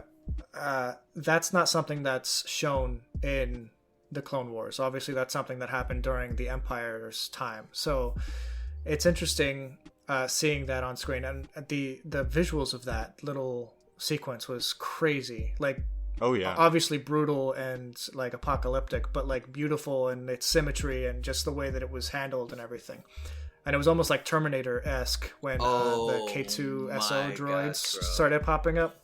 That was the reference. Like everybody said, okay, there goes Skynet. Yeah. No, I agree. It was cool seeing the armor again. Glad to see that she survived. Mm-hmm. And but it's kind of crazy though, because like they're hurting. There's only 3 of them, But even then, she didn't have the. Even though like that was the case, she was like, "You out of here." Yeah, Yeah. She called him for what it was the other guy who called him an apostate, and he was out. He was out. No coming back from that. So that was definitely interesting. I found that whole side story really fascinating, especially when it comes to like the Darksaber stuff. Because the Darksaber is just one of the coolest inventions of the Clone Wars, in my opinion. Yeah. I love the way it sounds. It has a unique sound to other lightsabers. It's almost like the inverted sound of a lightsaber. Right, and it's like bladed. It looks like an actual blade. It's really cool. Right, it looks like it predates the lightsabers that the Jedi use, almost. Right. And it has a weight to it. Yeah, right. You saw that? It's almost I like thought that was interesting. Like it had a weight to it, and it got heavier for him. That was cool. Some people made the connection in Rebels when Sabine is holding and wielding the Darksaber. After she trains with it or fights with it for a little bit, she makes the comment that it's getting lighter, and it's because she was working with it versus Din, who was fighting against it. Yeah, and so there's some sort of, I don't know if it's like a force connection or a spirituality connection or like a Mandalorian connection that's unique to them. But I think that is just I can't wait to see how that's developed. I want to see a lot more of the Darksaber and its mythology explored. Yeah. And even past when Din was using it, when he was in the fight with what's his name? Is it Paz Vizsla? Yeah. When he was fighting him and he drops the Darksaber and Paz Vizsla picks it up, he bends down and picks it up in a way that it's like a heavy object, and he's holding it real low, swinging it around with his whole body's momentum. That's a good catch, actually, because yeah, that's a really good catch. And that it was so like lumbering for him that he kept getting stuck in like certain swings, you know. Yeah, Making and it very it's really easy for him interesting to- too. Yeah, go ahead. Because he's just like this big beefy dude, and you know Right. it's not because of that. It's not because of physical prowess. Yeah. Yeah. And the thing Yeah. that I thought it was really cool is that the Darksaber is the weapon of a Mandalorian Jedi, and it's a very like Mandalorian type weapon. So the fact that it was a Mandalorian Jedi who made this thing made so much sense. You know, like makes sense. Yeah, absolutely. Yeah, so I love that episode. I liked the ring world that he was on. It was like a space station that was in the shape of yeah. a Oh, ring. Halo. It was Almost like Halo. Yes, it was. That's exactly what I was waiting for that song. Oh, I know, right? Oh my gosh, I was you like, know, where's the- Master Chief at? right. Speaking of which, they're making a show about Oh, that. dude, I'm that's- actually that's- gonna watch that's, that. That's coming out soon. Definitely watching that. You really? Anyway, so there's that. Am I missing anything from chapter 5? There's we're Oh, talking the about? ship. well, there's a quote that I like a lot. There's a quote I like a lot that the armorer says. She says that persistence without insight will lead to the same outcome, and I was just like, that's just such a perfect line. Yeah, you can use that in a lot of contexts. You know, it's like history Yeah. repeats itself because people don't Yep. people don't care to learn it. Yeah, but then after that, he took the ship to the spaceport. Yeah. Oh, dude, he took a transport. You know, like that shuttle transport to Tatooine. Oh, right.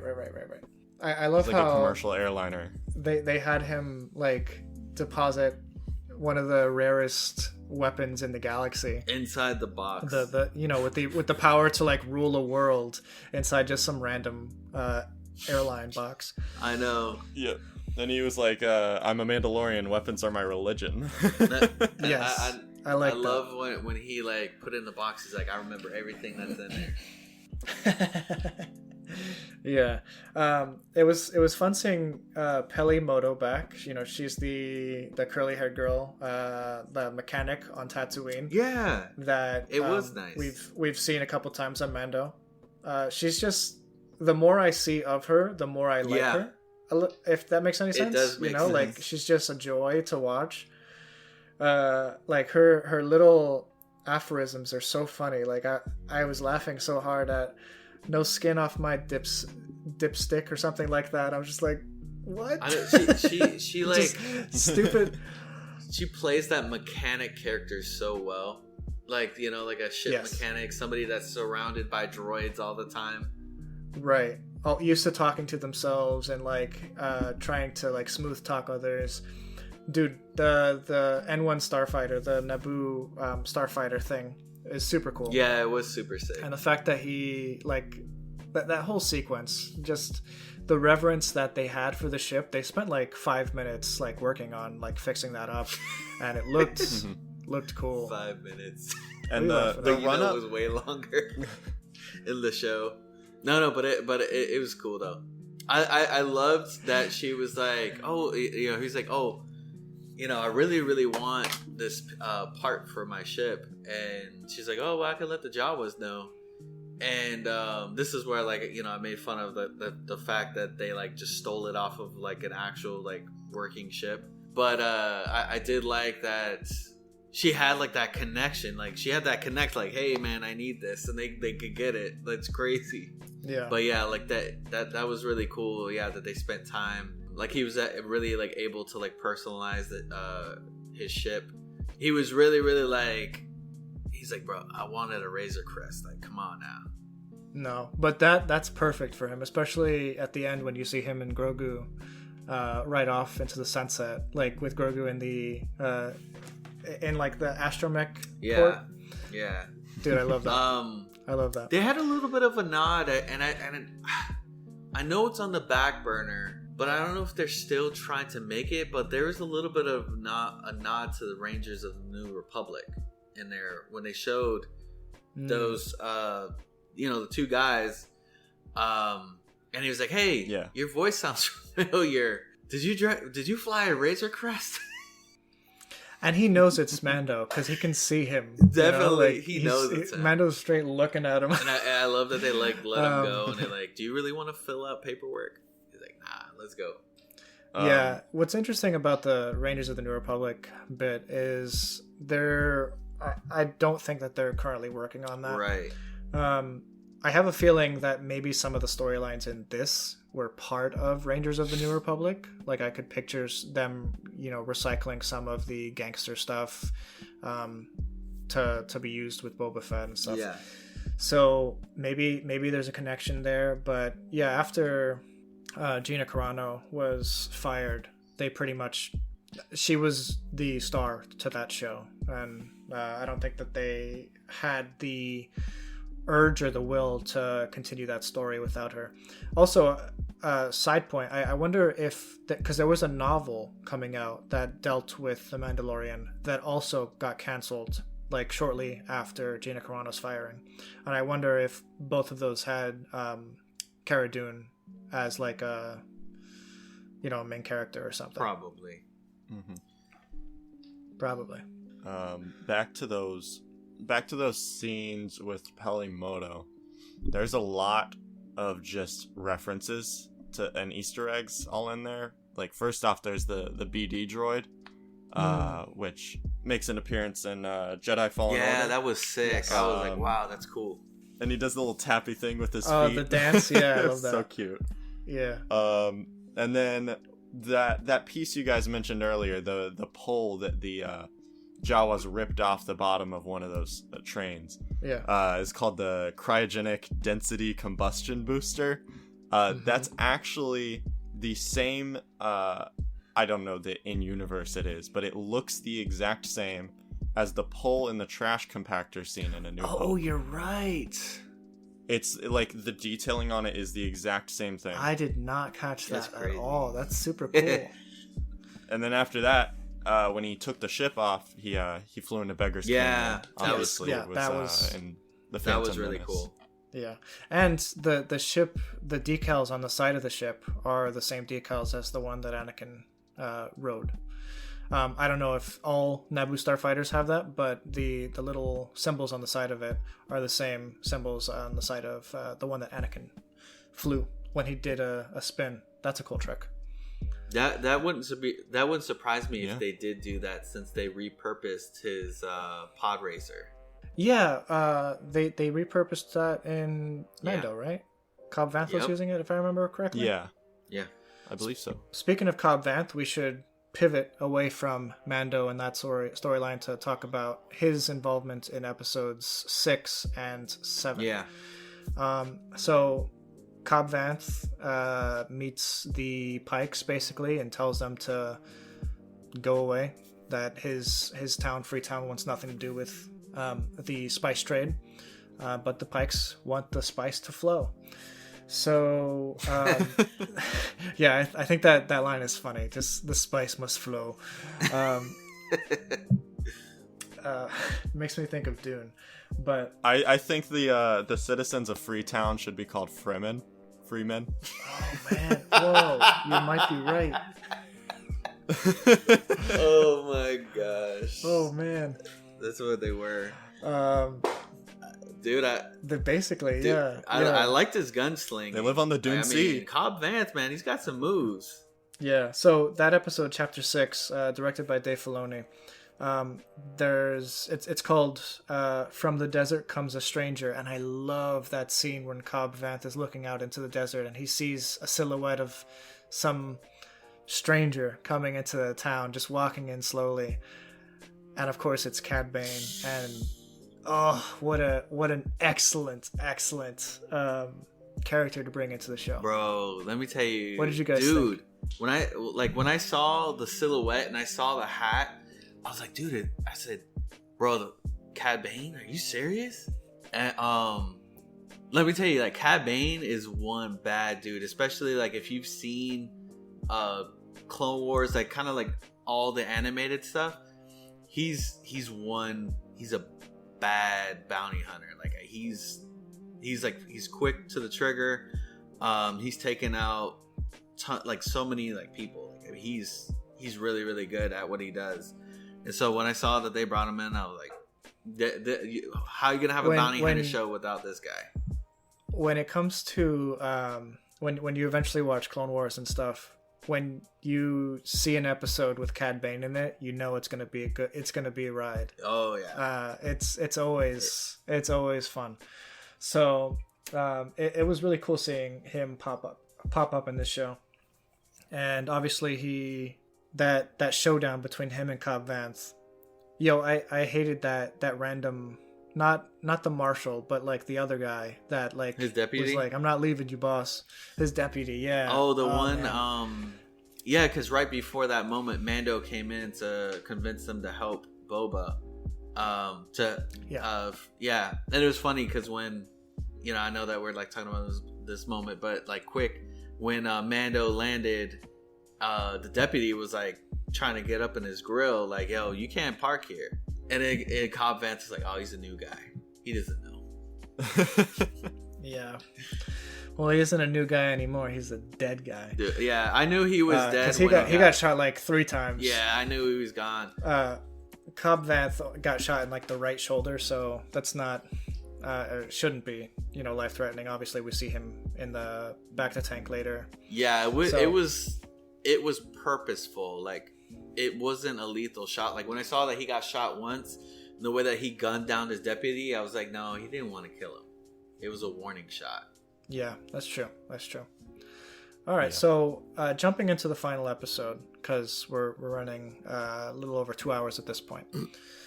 Are there any like big points that we want to talk about for the finale? Obviously, the return of Cad Bane was great. I think the one-on-one fight between Boba and Cad Bane was really the best one-on-one fight in the show, in my opinion. Yeah, it was good.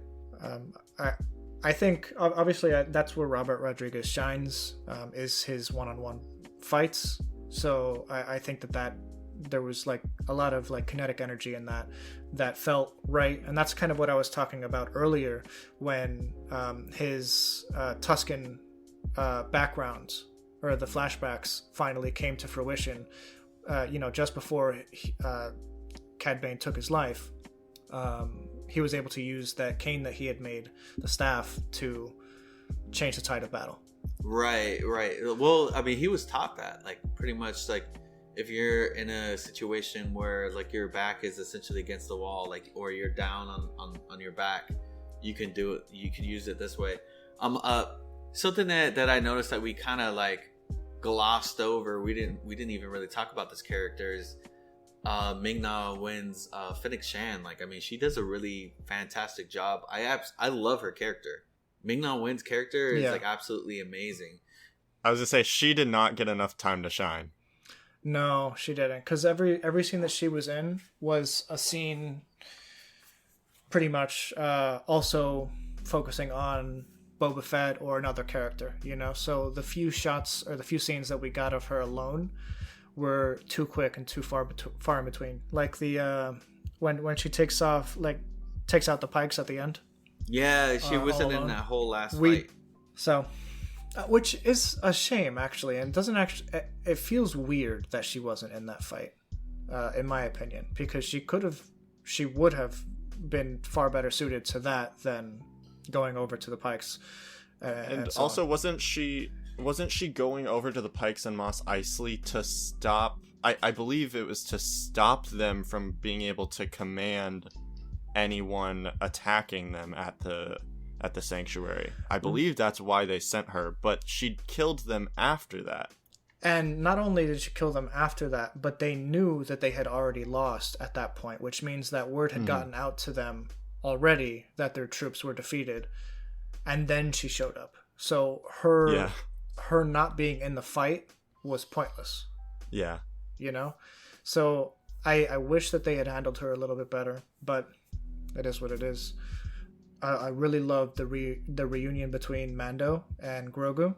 Oh, when he's on that thing with Peli, and she goes, "Hey Mando, look who it is," and he immediately goes into like caring dad voice where he's just like, "Hey, what are you doing here?" You know, like I love that. It's so fun. Obviously, Grogu had a shining moment in this episode. Yeah, it had a like With couple, the Rancor. but yeah, the Rancor was like the best one. I started laughing. Yeah, with that. He's just like petting it. Yeah, It falls asleep it's so next good. to It's it. so good.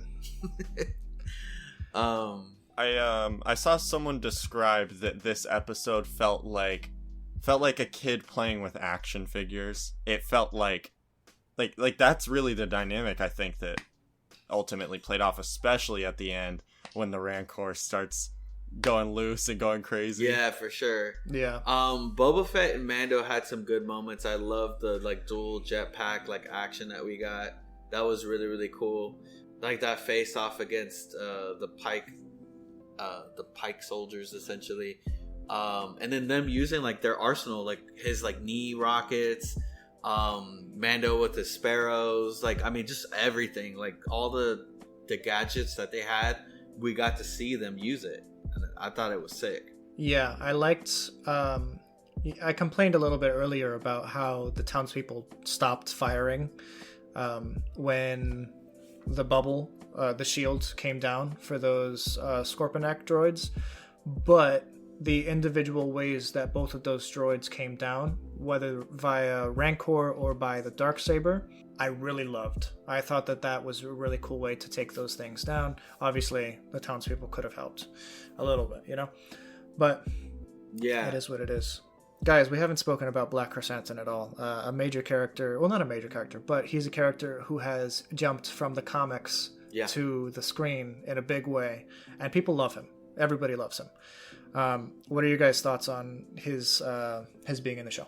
I thought it was cool. I liked all the scenes that he was in. Essentially, you know, he was a bounty hunter for the twins, and you know, kind of failed in taking out Boba Fett, so they cut him loose to gave to Boba for essentially Boba to like take him out. But Boba was like, nah, you know, kind of like showed mercy, which ended up turning, you know, it became a good thing in his favor because he was able to hire him, or Boba was able to hire him and help out, you know, in this last fight. Yeah, and that scene in the sanctuary was I was gonna pretty bring interesting. Yeah, I love. Yeah, where he was about to like go off on the Trandoshans, because I know there's a whole Wookiee Trandoshan feud. So funny. Between the races. So funny. It was, and your girl was trying to stop him from doing anything. Yeah, Garso was just like, you were like heralded as one of the greatest warriors of your time, but now this is just seen as cruel and blah blah blah. And she's trying to get him to obviously not rip off someone's arm in her establishment. Obviously, yeah, she was like, I'll he'd cover rather your pay. tab. and then later on when Boba and Din end up placing people in the different districts to keep watch, they place Black Chrysanthemum in the Trandoshan owned district. Yes, which was interesting.